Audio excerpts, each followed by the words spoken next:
Ni hao, halo semuanya, kembali lagi dengan Nubarta. Nonton bareng kita. Makasih ya udah setia menunggu updatean dari Nubarta. Semoga kalian masih akan tetap setia bersama Nubarta sampai akhir ya. Nah, kalau gitu nggak perlu lama lagi.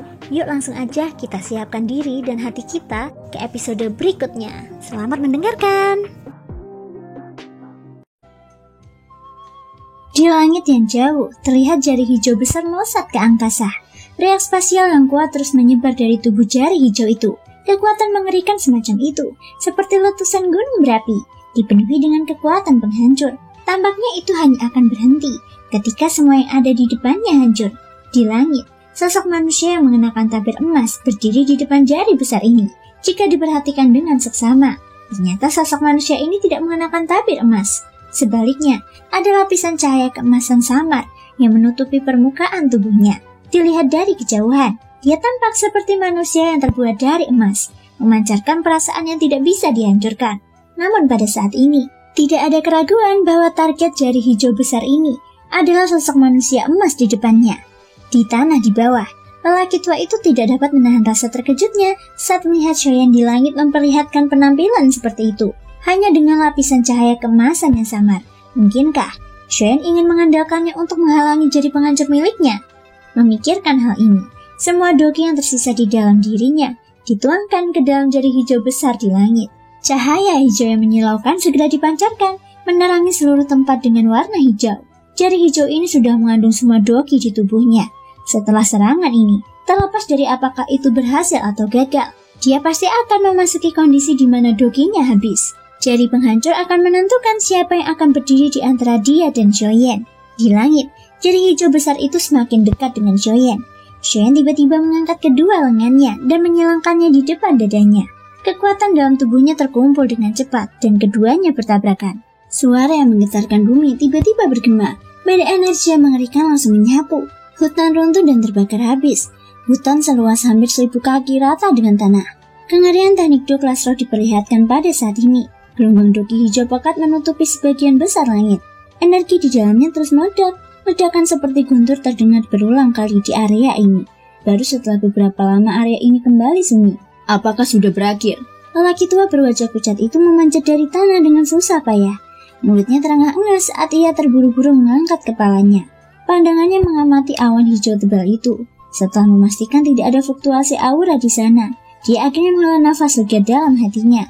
Wajah tuanya tanpa sadar menampakkan senyum seolah-olah dia baru saja selamat dari malapetaka setelah kemenangan pahit. Tiba-tiba, suara gemetar yang kuat terdengar di langit. Mata lelaki tua itu tiba-tiba mengeras. Senyum yang baru saja muncul di wajahnya perlahan membeku. Jauh di atas langit, kabut energi hijau tersapu oleh hembusan angin yang kuat. Energi yang belum tersebar telah sepenuhnya larut dan menghilang. Selanjutnya, sosok manusia yang diselimuti warna ungu keemasan terekspos di udara. Dilihat dari wajahnya, dia tidak diragukan lagi adalah Shoyan. Cahaya ungu keemasan yang menyelimuti tubuh Shoyan adalah armor naga Phoenix kuno. Namun, dari apa yang terlihat saat ini, bahkan dengan perlindungan armor naga Phoenix kuno, jari penghancur masih meninggalkan banyak luka di tubuh Shoyan. Sepotong besar baju besi bersisik di depan dadanya telah terkoyak dengan paksa. Daging di bawahnya juga terekspos. Di bawah pemulihan api surgawi dan kemampuan pemulihan yang menakutkan yang diperolehnya setelah menelan buah sisik naga. Luka di dada Shoyan pulih dengan kecepatan yang terlihat oleh mata telanjang. Mata Shoyan tertunduk dan menatap lelaki tua yang auranya saat ini sangat lemah. Mengapa? Ekspresi wajah lelaki tua itu tampak putus asa. Semua harapan di hatinya juga telah lenyap saat ini. Sebagai Dodi bintang 8, ahli puncak wilayah barat, dia telah kehilangan segalanya hari ini. Terlebih lagi, semua ini disebabkan olehnya. Sejak awal, dia seharusnya tidak datang untuk mencari pemuda berjubah hitam yang tampaknya terluka parah ini. Setelah turun, Shoyan melangkah selangkah demi selangkah ke arah lelaki tua itu. Ketika dia tiba di depannya, luka-luka di dadanya sudah pulih sepenuhnya. Sebuah pikiran terlintas di hatinya, dan baju besi bersisik ungu emas di sekujur tubuhnya menghilang dalam sekejap mata. Segera setelah itu, sosok ilusi emas tiba-tiba muncul di belakang Shoyan. Sosok ilusi berwarna emas itu adalah dewa besar yang berdiri di belakang Shoyan. Itu sama dengan tabir emas tipis yang menutupi tubuh Shoyan sebelumnya. Jadi, sebenarnya seperti ini. Aura lelaki tua itu melemah saat dia mengangguk. Seketika, dia jatuh ke tanah dengan suara keras. Setelah itu, Shoyan tersenyum acuh tak acuh. Dia menoleh untuk melihat sosok ilusi emas di belakangnya. Sebuah pikiran terlintas di hatinya, dan dia menariknya kembali. Sosok ilusi emas ini adalah salah satu dari 4 keterampilan manifestasi orang suci yang dikenal karena pertahanannya. Singkat cerita, di pegunungan yang jarang dikunjungi manusia, sesosok manusia mendarat dari langit di depan sebuah gua besar. Tanah tempat ia mendarat membentuk sebuah lubang besar. "Manusia, tinggalkan tempat ini." Tepat saat sosok manusia itu datang, raungan binatang buas yang besar dan penuh dengan permusuhan terdengar dari dalam gua di depannya. Sosok manusia itu mengangkat wajahnya. Wajah pucat Shoyan menunjukkan ekspresi kelelahan. Setelah pertempuran besar yang berulang, kemampuan pemulihan tubuhnya meningkat secara signifikan. Namun, kelelahan luar biasa dari Doki dan kekuatan fisiknya telah menyebabkan Shoyan jatuh ke kondisi lemah. Sekarang, ia harus segera mencari tempat yang tenang untuk memulihkan diri. Langkah kakinya tak terhenti saat Shoyan melangkah menuju bagian dalam gua. Di dalamnya, binatang ajaib yang telah mengeluarkan raungan marah juga semakin marah dengan tindakan Shoyan. "Manusia rendahan, beraninya kau bersikap lancang di sini. Kau mencari kematian." Raungan binatang buas yang kasar dan berat terdengar dari dalam gua. Tak lama kemudian, gelombang Doki yang dahsyat melonjak keluar dari dalam gua. Shoyan mengabaikannya. Jubah hitamnya tidak bergerak dan langkah kakinya tetap stabil seperti biasa. Tak lama kemudian, seekor binatang buas besar muncul di depan Shoyan dengan langkah kaki yang berat. Namun, tanpa menunggu binatang besar itu melakukan apapun, Shoyan menjentikan jarinya. Sosok Raja Utara segera melesat keluar. Sosok itu setenang bola meriam saat berhasil memaksa binatang besar itu mundur. Dengan suara keras, gunung di atas kepala Shoyan tiba-tiba berguncang hebat. Tubuh besar binatang raksasa itu menghantam dinding gunung dengan keras. Segera setelah itu, beberapa suara ledakan terdengar lagi. Kedengarannya seperti tinju yang menghantam daging. Kemudian suara benturan yang tumpul. Di tengah-tengah benturan yang teredam, terdengar suara teriakan yang menyedihkan. Dari sini, orang bisa tahu seberapa besar rasa sakit yang dirasakan binatang besar itu.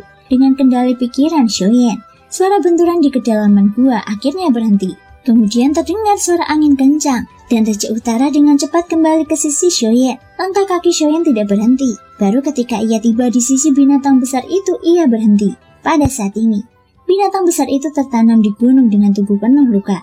Teriakan menyakitkan berulang kali terdengar. "Itu hanya luka dangkal. Kamu tidak akan mati." Ekspresi Shoyan acuh tak acuh saat dia berbicara dengan nada datar. Mendengar ini, tubuh binatang raksasa itu gemetar. Tubuh binatang raksasa itu perlahan menyusut dan berubah menjadi sesosok pria parubaya. Namun wajah pria itu memar dan bengkak. Dia menundukkan kepalanya dan tidak berani menatap orang di depannya. "Tuanku, hamba punya mata, tetapi tidak dapat mengenali gunung besar. Kumohon ampuni nyawaku," kata pria parubaya itu.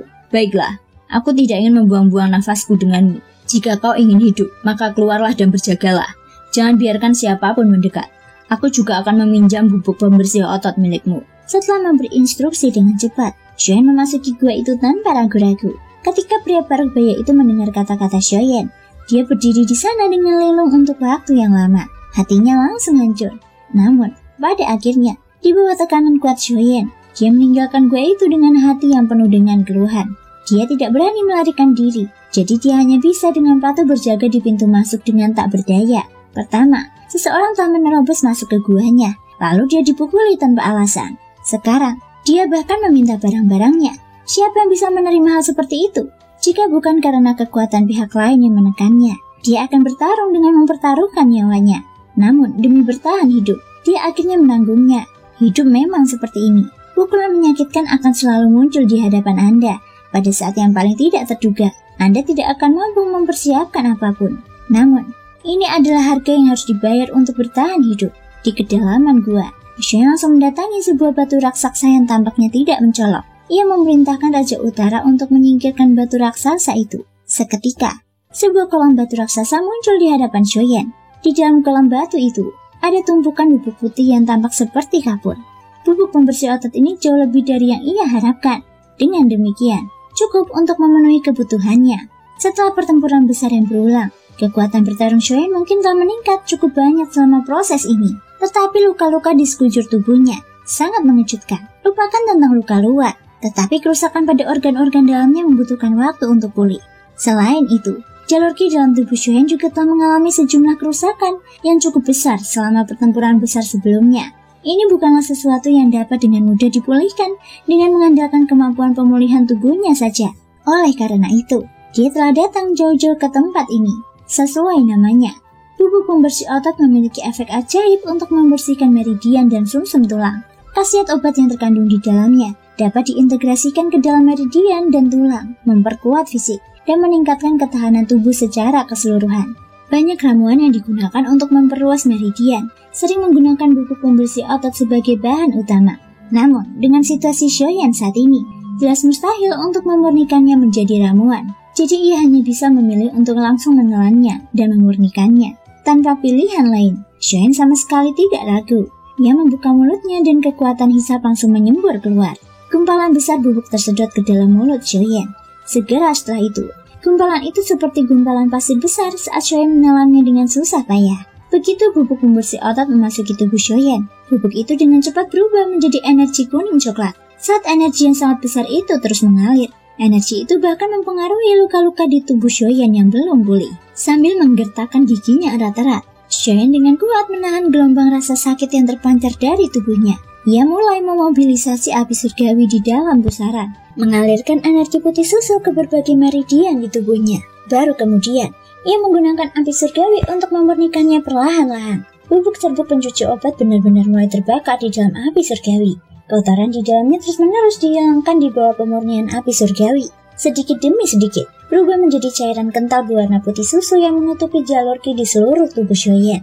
Seiring berjalannya waktu, jalur ki dalam tubuh Shoyan juga perlahan pulih di bawah kekuatan obat dari cairan kental tersebut. Jalur ki-nya tidak hanya pulih sepenuhnya, tetapi juga lebih kuat dari sebelumnya. Dengan cara ini, terlepas dari apakah itu untuk pertempuran Shoyan di masa depan atau mobilisasi dokinya, tidak diragukan lagi bahwa itu akan sangat bermanfaat. Proses ini berlangsung selama 2 hari. Selama 2 hari ini, Shoyan terus-menerus menguji batas daya tahannya, berulang kali menelan dan memurnikan serbuk pencuci otot. Dalam sekejap mata, kolam batu yang awalnya besar itu perlahan-lahan mencapai dasar karena Shoyan menelannya dengan gila-gilaan. Baru setelah sisa terakhir bubuk pembersih otot telah habis digunakan, Shoyan mulai terbangun. Dia telah menghabiskan semua bubuk pembersih otot yang telah disimpan oleh orang di luar itu selama entah berapa tahun. Shoyan mengerutkan bibirnya dengan canggung. Dia tidak menyangka bahwa akhirnya akan seperti ini. Bagaimanapun, ini adalah tempat yang telah dikelola dengan susah payah selama entah berapa tahun. Sekarang, setelah dia mengubahnya menjadi seperti ini, bahkan dengan kulit tebal Shoyan, dia tidak bisa menahan perasaan sedikit malu. Sambil menggosok hidungnya dengan canggung, Shoyan berdiri dan dengan mudah meletakkan batu besar itu kembali ke posisi semula. Tak lama kemudian, dia berjalan keluar dengan wajah muram. Ketika sampai di pintu masuk gua, Shoyan mendapati lelaki setengah baya yang sedang duduk di tepi lubang yang telah dibuatnya. Mata pria itu menatap kosong. Baru ketika Shoyan tiba di belakangnya, pria itu tiba-tiba terbangun. Sosoknya buru-buru mundur. Setelah menyadari bahwa orang yang datang adalah Shoyan, ia buru-buru menghentikan tindakannya dan membungkuk. "Tuan, Anda sudah selesai," ucap lelaki setengah baya itu. "Ah, benar, sudah selesai," Shoyan menjawab. Hatinya dipenuhi rasa canggung. Melihat pria itu tampaknya ingin kembali ke gua. Wajah Shoyan berubah drastis saat dia buru-buru memanggilnya. Di bawah tatapan terkejut pria itu, Shoyan tersenyum dan memberinya beberapa botol pil obat dan bahan obat yang dapat meningkatkan kultivasinya. Setelah itu, di bawah tatapan pria parubaya itu yang dipenuhi dengan rasa terima kasih, Shoyan segera meninggalkan tempat itu seolah-olah dia sedang melarikan diri. Melihat Shoyan telah pergi dengan cepat, pria parubaya itu menghela nafas lega. Pada saat yang sama, dia juga dipenuhi dengan kegembiraan saat kembali ke gua. Dia tidak menyangka bahwa dalam beberapa hari yang singkat, dia benar-benar akan dapat memperoleh begitu banyak hal yang baik. Namun, ketika dia memindahkan batu besar itu dan menemukan kolam batu kosong di bawahnya, senyum di wajahnya perlahan membeku. Di hutan pegunungan yang jauh, Shoyan bisa dengan jelas mendengar teriakan sedih yang datang dari belakangnya. Akan tetapi, saat Shoyan hendak mempercepat langkahnya dan meninggalkan tempat ini, kekuatan garis keturunan di tubuhnya tiba-tiba bergetar. Sosok Shoyan langsung membeku di tempat. Aura yang membuatnya merasa sangat berbahaya perlahan-lahan terbang di atas kepalanya. Shoyan dengan kuat menahan kekuatan garis keturunan yang akan meledak dalam tubuhnya. Dia mengangkat kepalanya dengan susah payah. Dari kejauhan, terlihat bayangan besar yang menutupi matahari yang terbang perlahan di atas langit. Saat ini, seluruh pegunungan tempat dia berada menjadi gelap. Ketika Shoyan dengan sesama melihat sosok besar yang terbang di langit, tubuhnya bergetar hebat. suku Heaven Demon Phoenix. Jantung Joyen bergetar saat dia mengucapkan kata-kata ini. Seketika, kekuatan garis keturunan di dalam tubuhnya yang ditekan dengan sekuat tenaga justru berjuang lebih keras lagi. Kekuatan itu hampir meletus. Kekuatan garis keturunan ini adalah garis keturunan naga Phoenix yang dimiliki oleh suku naga. Begitu garis keturunan naga Phoenix meletus, Joyen kesulitan membayangkan akibat seperti apa yang akan ditimbulkannya. Itu akan berdampak besar padanya. Sementara Joyen berusaha sekuat tenaga untuk menekan garis keturunan naga Phoenix, ada beberapa sosok manusia yang duduk di pegunungan binatang buas raksasa di langit. Seorang pemuda berambut emas di antara mereka tiba-tiba mengerutkan kening. Beberapa saat yang lalu, kekuatan garis keturunan di dalam tubuhnya tampak sedikit bergetar. Gemetar semacam itu tidak seperti ingin meletus. Sebaliknya, itu adalah perasaan aneh karena ditekan. Ada apa? Di samping pemuda berambut emas itu, seorang wanita muda dan cantik yang juga berambut emas tampaknya telah menyadari perubahan emosi pemuda itu.